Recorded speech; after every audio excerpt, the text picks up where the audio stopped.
Halo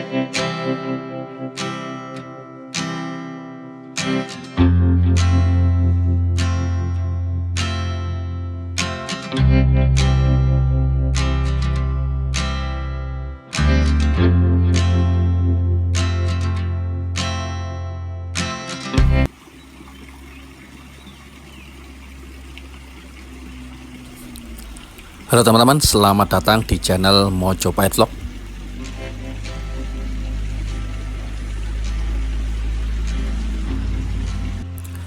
Hari ini kita mendatangi suatu pertitaan yang cukup eksotis teman-teman, yang terletak di bawah Gunung Penanggungan di sisi timur, yaitu pertitaan Belahan, atau orang sini menyebutnya sebagai pertitaan Sumber Tetek.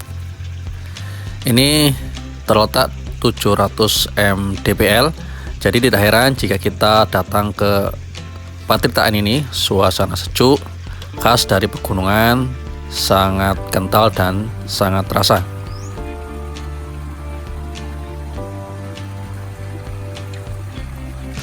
Masyarakat Jawa klasik pada tempo dulu mempunyai keyakinan bahwa Gunung Mahameru yang terletak di India oleh para dewa pucuknya dipotong, kemudian ditancapkan atau diletakkan di Pulau Jawa yang sekarang menjadi Gunung Penanggungan, atau masyarakat dulu masih menyebutnya sebagai Gunung Pawitra.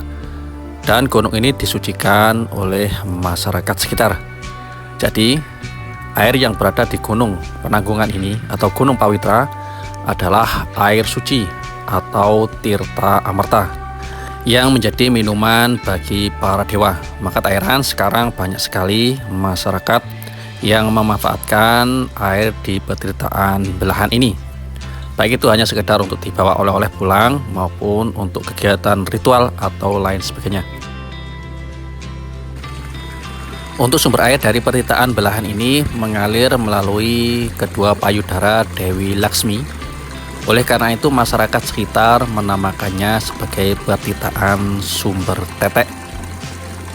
Air yang dihasilkan cukup jernih, bisa kita lihat sekarang ini cukup deras.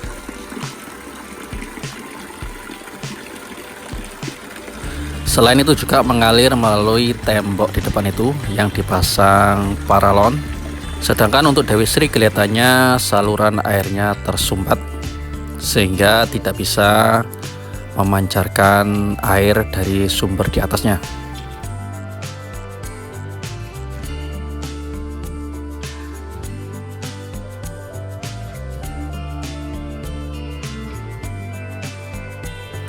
Dan air yang mengalir di sumber ini merupakan anugerah yang tak terhingga yang diberikan oleh Tuhan untuk kita. Airnya jernih, bersih, dan juga segar. Bahkan ada pula yang cerita bahwa dahulu pernah ada orang yang mencoba melihat kejernihan air ini, dibawa di 2 botol wadah yang berbeda, disimpan selama 2 minggu. Hasilnya airnya tidak berubah sama sekali, tetap jernih, tetap segar. Oleh karena itu ada mitos bahwa jika ada yang ingin selalu awet muda, silahkan untuk sering-sering mandi di tempat pertitaan Belahan ini. Tetapi ada satu poin yang perlu teman-teman ingat jika ingin membasuh muka maupun membersihkan diri di bawah pancuran Sumber Tetek ini. Diharapkan teman-teman tidak memakai sabun, sampo maupun sejenisnya, karena dikhawatirkan akan merusak kejernihan dan keaslian dari pertitaan Belahan atau pertitaan Sumber Tetek ini. Dan kita lihat di depan ini tampak masyarakat membawa air melalui galon maupun jerigen. Biasanya dibawa pulang untuk digunakan persediaan sehari-hari, karena memang sumber mata airnya sangat-sangat jernih teman-teman. Berbeda dengan sumber-sumber mata air kita di daerah perkotaan yang teman-teman tahu sendiri gimana kualitasnya. Kebutuhan air bersih di tempat ini ternyata tidak hanya dinikmati oleh penduduk Belahan saja, akan tapi juga warga desa tetangga yang notabene letaknya jauh di bawah kaki gunung dan dikenal sebagai warga Belahan Nangka, yaitu meliputi Dukuh Genengan, Jeruk Purut, Gedang, Pojok, Karangnangka, Dieng, Kandangan, serta juga penduduk Kunjoro yang berbatasan dengan Mojokerto dikabarkan juga mengambil air dari tempat ini.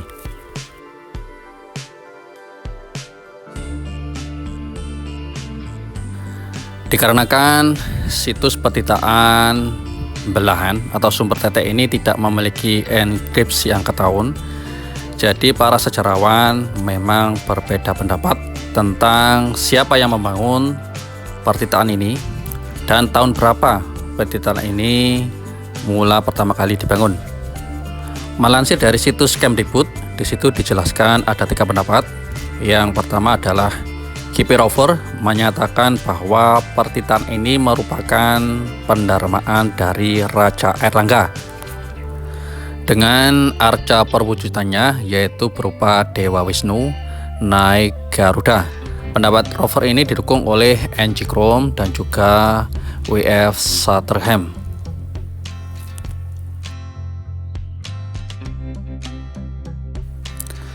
Terdapat sebuah konokrom berupa relief kala yang oleh Sutherham. Relief tersebut dibaca Chandra Resi Rahu atau 971 Saka, atau kalau di Masehinya 1049 Masehi. Tahun tersebut bertepatan dengan wafatnya Raja Airlangga.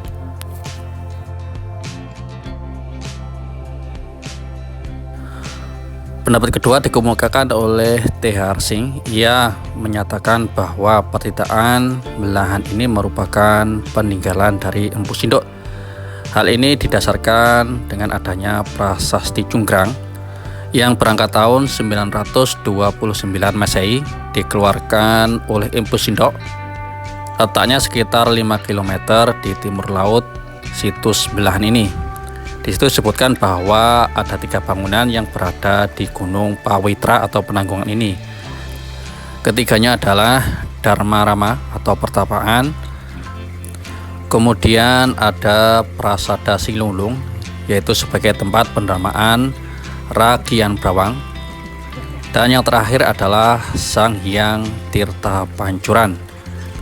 Bangunan terakhir inilah atau yang tadi disebut Sang Hyang Tirta Pancuran diidentifikasikan sebagai pertitaan Belahan.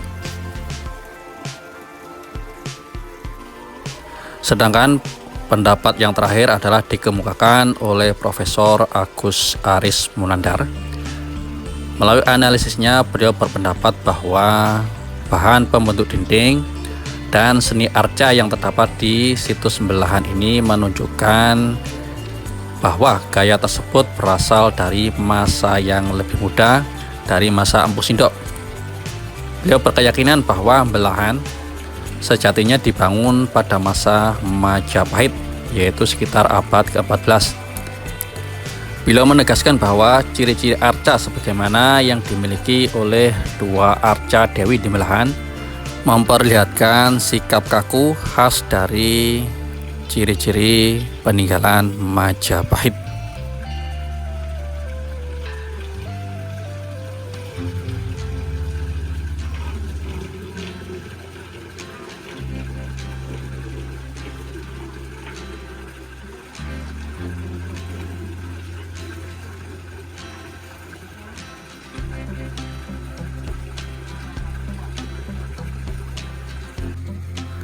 Karena saking eksotisnya situs pertitaan Belahan ini, banyak sekali wisatawan yang datang ke tempat ini, teman-teman.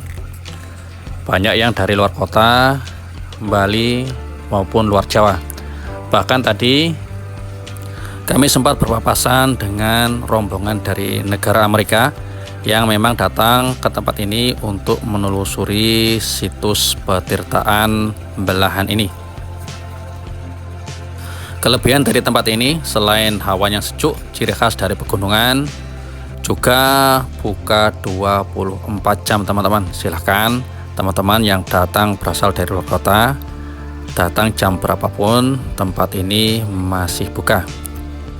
Tentu saja hal yang perlu diingat oleh teman-teman semua adalah menjaga kebersihan dan juga menjaga kelestarian dari situs belahan ini, tidak melakukan sikap-sikap vandalisme.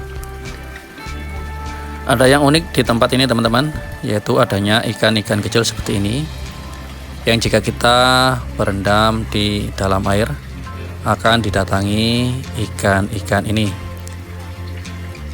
Mereka membersihkan kulit kaki kita, rasanya seperti dipijiti. Tentu teman-teman yang berada di perkotaan dan sering mendatangi mall tentunya tidak asing dengan ikan-ikan kecil seperti ini. Nah, di sini jumlahnya memang lumayan banyak. Teman-teman bisa merasakan relaksasi di kolam belahan ini. Dan sekarang kita berada di belakang situs belahan. Ini adalah susunan tembok tadi, tempat dua arca berada. Tampak ini seperti retakan teman-teman, jadi hati-hati, dikhawatirkan ada runtuhan. Air berasal dari bawah pohon dan juga batu-batu di sekitar sini. Cukup deras dan cukup bersih. Bisa kita lihat di sini. Inilah sumber dari penderitaan belahan.